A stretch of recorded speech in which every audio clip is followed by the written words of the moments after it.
In today's video, we look at three men who built a coke empire from the ground up, sourcing kilos, cutting it, and moving it across the West Midlands. Their network couriers peddled, and profits soared. It was bold, brazen, but problems would begin to surface.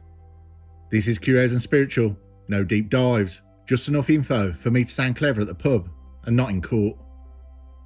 We take a look at the case, the police investigation, and trial.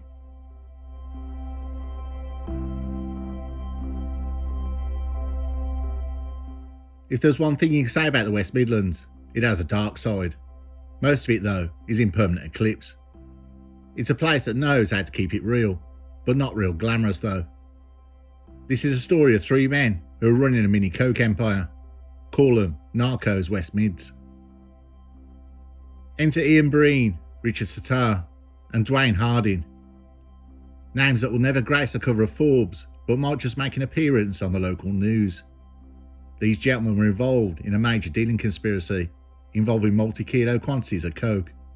Yes, actual Class A stuff. The kind that sends police into overdrive. But let's rewind to where it all started. A lockdown era dream, fueled by some very bad ideas. Ian Breen from Barwell, Leicestershire, was a man with a plan, or at least he thought he was. His plan was simple: import bulk coke, have it cut, and distribute it around Birmingham, Coventry. Think of him as slightly dodgy Uber Eats manager of white powder. He wasn't trying to be a kingpin. He was trying to be a very low-key, low-budget entrepreneur. Unlike the flashy brash dealers from Hollywood movies, or we have seen on here with flash cars and flash women, Breen looked like your average bloke who might fix your boiler and have a few pints after work. His idea of undercover was using burner phones and encrypted apps. A move once might have kept him off the radar, but in 2021, well, that was like using a flip phone in the age of iPhones. During the lockdowns, while the rest of the country was hoarding toilet rolls and men were getting harassed to redecorate the house by the missus, Breen was setting up a coke supply chain that admittedly functioned better than some local takeaway services. Orders came in through encrypted chat messages, pickups were arranged, and cyclists, yes, actual people on bikes, some even had a bell, delivered the goods around town. It was less Breaking Bad and more the kids at the end of the film E.T. But this is the way it was wanted. Cars bring too much attention around lockdown, bikes don't. Richard Sitar was the shadowy figure known to the police as a chef. Now before you picture a French trained culinary genius with a toque and a penchant for foie gras, think again. Sitar's kitchen was a kitchen in name only. A messy flat somewhere in the Midlands, with blenders, pots and pans, and enough chemicals to cause a mild health scare. His job? Take pure coke Ian Breen supplied and cut it, which is dealer speak for diluting it with other substances to stretch the product. Sitar's ingredients included everything from caffeine to benzocaine, all designed to fool users into thinking they were getting the real deal. No Michelin star, no MasterChef title, just a blender and a lot of nerve. At one point, Sitar complained in text messages recovered by police about supply issues during lockdown. No flour, no dough, as he might have said if he was breaking bread instead of cutting coke. The pandemic wasn't kind to him either. If the lockdowns had taught us anything, it's that even criminal enterprises has supply chain problems. Then there was Dwayne Harding, a man who apparently thought out of sight, out of mind. Meant leave bricks of coke in plain view at his home in Tyseley. Police found 4 kilos of coke just chilling in the house. No secret compartments, no clever hiding spots. Just there. It was as if he left a note: "Here's a stash, lads." To add to his lack of subtlety, officers also found another 8 kilos of stash in a car park nearby. The police described the discovery as like shooting fish in a barrel, which, given the quantity and ease of finding it, sounds about right. Harding was the elder statesman of the trio, but lacked the wisdom one might expect with age. He was more custodian than a kingpin, the guy who held the goods and hoped for the best. His role was simple: keep the Class A product safe, keep the supply moving, and avoid drawing attention. Let's just say he failed spectacularly at the last part. Together the trio ran a supply chain that was astonishingly low tech, but surprisingly effective for a while. Orders came in over encrypted messaging apps. Kilos arrived. Sitar cutted them into smaller bags, and the cyclists delivered them, like Deliveroo on a mission. The quality started decent, but declined as cutting increased. Their clients? Not exactly Wall Street bankers, more likely local users craving a fix. With most of UK's workforce being paid to stay at home, the devil makes work for idle hands. New customers were buying unaware that the product had been through a blender more times than a smoothie. The operation was about volume and speed, not finesse or quality. It's worth mentioning the strange context in which this all played out. The year was 2021 and the UK was still locked down. Supermarkets were dealing with empty shelves, no toilet roll again, and the occasional fight over the standing line sticker waiting to enter the shop. Customers could only buy one of anything, and restaurants and fast food joints were embracing delivering food with couriers. In the same kind of way, this Trio's Coke operation found a way to keep moving. The lockdown, government thought was supposed to slow down crime, but this little empire just adapted. Sitar, the chef, was particularly vocal about supply chain woes. He complained in encrypted messages about the difficulty of getting hold of cutting agents, which for him was the equivalent of finding saffron in a small town Tesco Express. It was a nightmare, and Breen, the supposed logistics whiz, grumbled that customers were tightening their belts. Apparently, even the local Coke market felt the pinch of the lockdown austerity. One has to admire their sheer commitment to keeping the wheels turning, while most of us were struggling just to find a decent loaf of bread. Here's the kicker: despite all of this, the trio genuinely believed they were operating in a shadow realm, untouchable and unseen. Burner phones, encrypted messaging apps, cyclist couriers. It sounded like a solid plan in their heads. No one can track us, blissfully unaware that police forces across the UK are not only caught up with the times, but were innovating faster than their amateur crime syndicate could. The police didn't need to chase them down dark alleyways or bust dramatic shootouts. No, this was an era of spreadsheets, data mining and digital footprints. The West Midlands Police, supported by the National Crime Agency, used tech tools that could make any Bond villain jealous. Metadata analysis, device tracking and message decryption turned their little group of men into big blinking neon targets. The encrypted chats, far from being secret, were eventually unlocked and pored over by investigators. Their courier routes, while on bicycles, were suspiciously predictable, not exactly the sort of guerrilla tactics you expect from a modern cartel, and the stash locations were very poorly concealed. At this stage, police surveillance had begun in earnest. The trio wasn't flying under the radar anymore. Orders were monitored, deliveries tracked, and every communication recorded. Yet remarkably, the gang carried on, almost daring the police to make their move. It was a mix of self-confidence and incompetence, a recipe as British as a full English breakfast, but far less appetising. And while the coke continued to flow, the cracks in their operation widened. Mismatched timings, sloppy handoffs, cutting agents, and the occasional careless message all piled up like traffic jam of really, really bad decisions. This wasn't the rise of a dealing empire, it was a car crash in slow motion. Ian Breen, Richard Sitar and Dwayne Harding, they ran an operation that was, by all accounts, impressively clumsy, but still managed to supply substantial amounts of coke throughout the West Midlands. And while they were busy hustling powder and arguing over supply chain issues during the pandemic, the police were quietly building a case that would eventually bring their whole operation crashing down.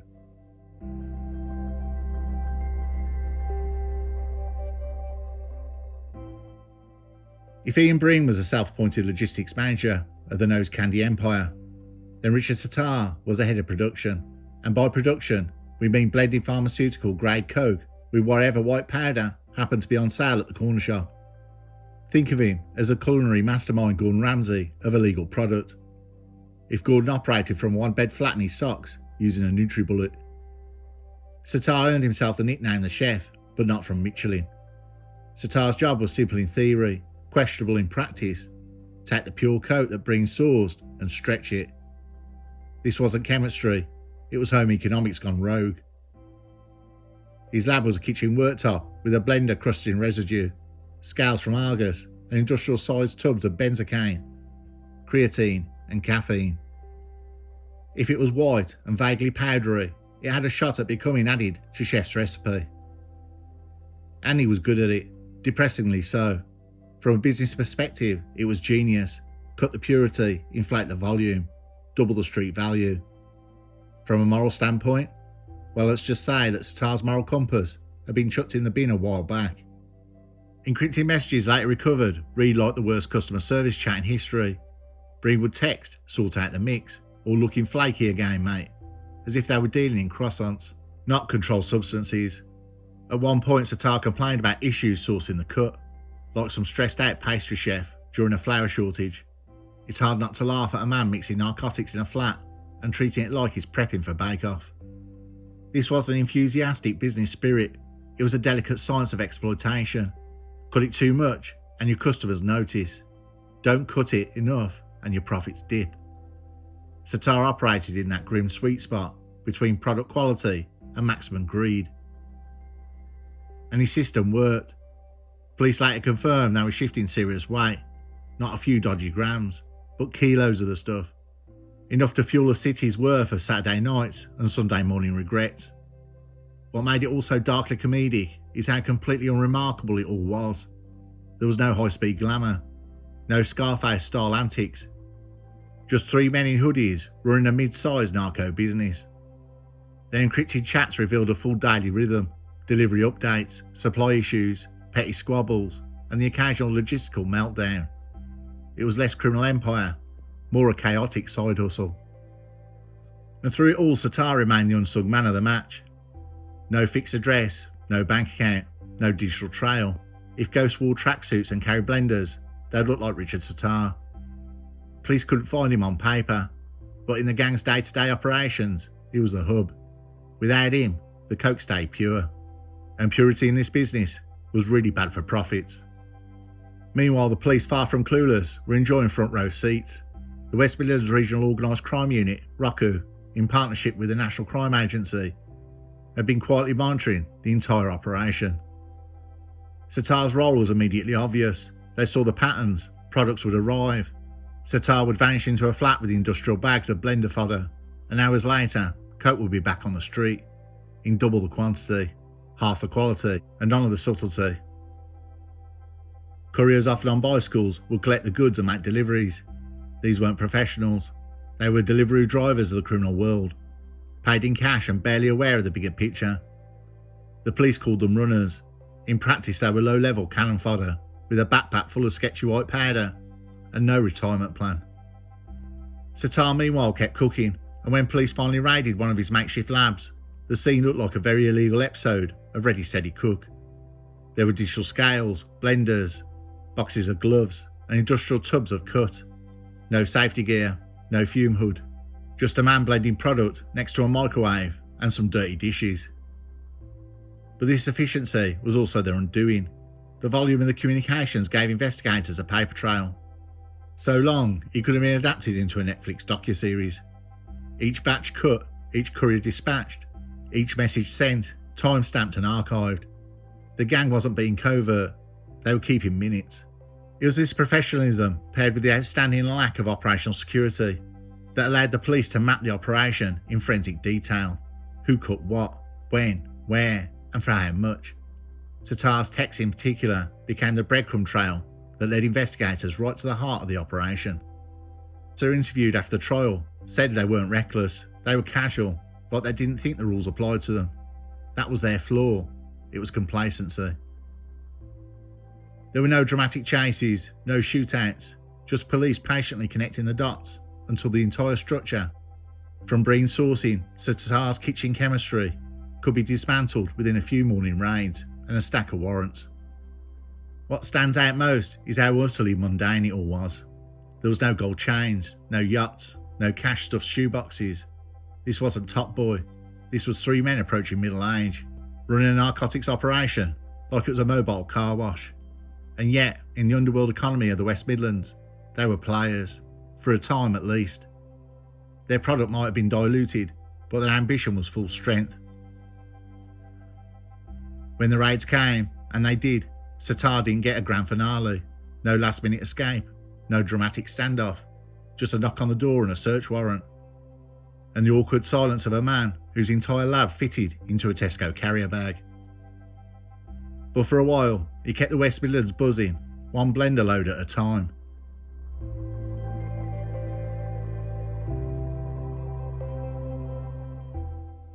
By the time the trial rolled round, the saga of Ian Breen, Richard Tatar and Dwayne Harding had already earned a quiet infamy in the corridors of West Midlands Police. The officers who had spent months tailing their every move now sat in the public gallery of the courtroom. The courtroom housed the internally grey concrete block of Birmingham Crown Court was a setting for the final act of what had become a fairly bold, occasionally tragic, but always an efficient coke operation.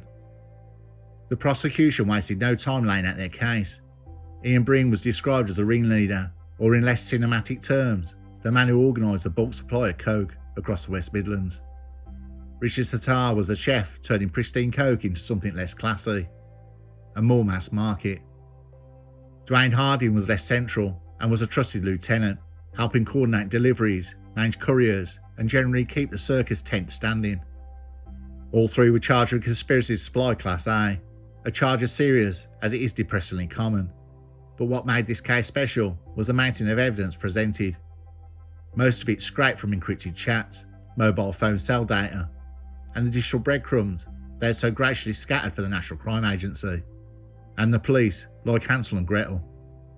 The jury was made up of ordinary brummies who now know far more about benzocaine than they ever wanted to. They listened intently as messages were read aloud. One particularly memorable exchange involved Breen complaining about delays. Need it sorted quick. The lads are gagging. This line the prosecution noted was not a comment on hydration levels, but a reflection of demand among coke users. As expected, each man attempted to minimise his role. Breen, with the air of a man annoyed to be missing lunchtime drinks at the pub, claimed he was merely a middleman and not the brains behind anything. Given how shoddy the entire operation was, this claim was tragically believable. Tatar, on the other hand, said very little, letting his solicitor handle most of the work. Apparently, he didn't want to stir the pot any further. Harding tried the old classic, he was just helping out a mate. A few favours here, a couple of deliveries there. Nothing to write home about. Never mind the text messages referring to drop-offs, or the fact that police surveillance had clocked him, handling multiple suspicious bags. Perhaps he thought this was some niche version of Uber Eats. But the Crown Court's evidence was watertight. Between surveillance footage, intercepted messages, and the mini-chemistry set found in Tatar's makeshift lab, the case was less a whodunit and more a how did they think they'd get away with it. Despite the richness of the material, there were no fireworks in court, no surprise witnesses, no emotional breakdowns, no sudden confessions, just barristers, calmly explaining that three fully grown men had orchestrated a region-wide coke network with all the sophistication of a group chat arguing where they're going to go drinking. The only real moment of levity came when the judge asked Tatar to confirm his occupation, and he paused awkwardly before replying, self-employed. Technically, not wrong. The trial lasted just under 3 weeks. Jurors were in agreement almost as quickly as they were dismissed. The verdicts came in swift, clean and unanimous, guilty on all counts.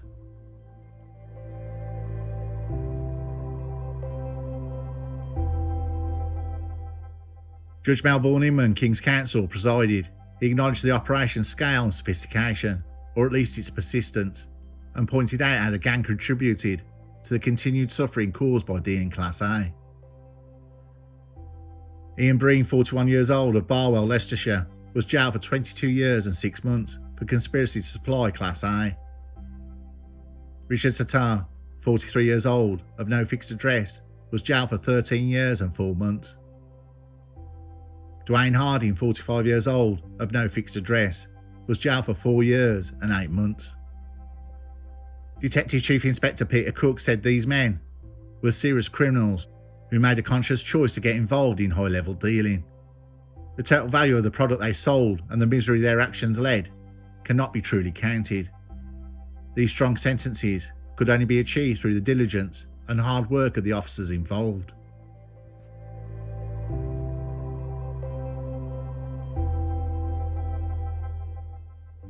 In the end, 3 men were handed long sentences, and rightly so. But behind the headlines and the courtroom documents lies a deeper, more uncomfortable truth. No one builds an operation like this without demand, without desperation, without people further down the chain paying a far heavier price. It's easy to dismiss the men in the dock as villains, but they too were part of a system, driven by money, blurred morality, and the illusion of control. They were men shaped by their environment, driven by greed, yes, but also by the same pressures that pushed countless others towards shortcuts. Money, status, purpose, escape. Their downfall feels inevitable in hindsight, but for them, it may have felt like survival, disguised as success. And yet for all the attention on the courtroom and the players in it, the real story lingers further down the line. Every bag they cut, packed, and pushed onto the street had a ripple effect. A user chasing a high, a family watching someone they love slip away, a child growing up in a house where addiction hangs in the air, thicker than cigarette smoke. The human cost doesn't show up in evidence bags, it shows up in emergency rooms, in food banks, and in social services.